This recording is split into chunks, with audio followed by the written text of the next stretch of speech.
Nah, yang dilakukan hanyalah Al-Quran. Adapun azan sebenarnya tidak dilakukan azan itu. Ya, tidak dilakukan azan biasa. Jangan meliuk-liuk gitu. Seperti kita membaca Al-Quran. Biasa saja azan seperti itu. Contoh hayya 'alas shalah kepanjangan. Hayya 'alas shalah.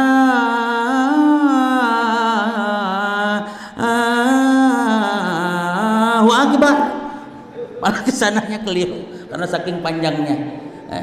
Jadi biasa jemaah. Hayya 'alas shalah. Itu azan begitu. Hayya 'alas shalah. Selesai. Bahkan kalau antum dengar azan di Saudi itu, subhanallah. Ya.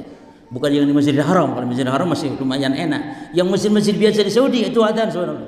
Allahu akbar. Allahu akbar. Asyhadu an la ilaha illallah. Asyhadu an la ilaha illallah. Begitu. Hayya 'ala shalah. Begitu azan di Saudi. Ya.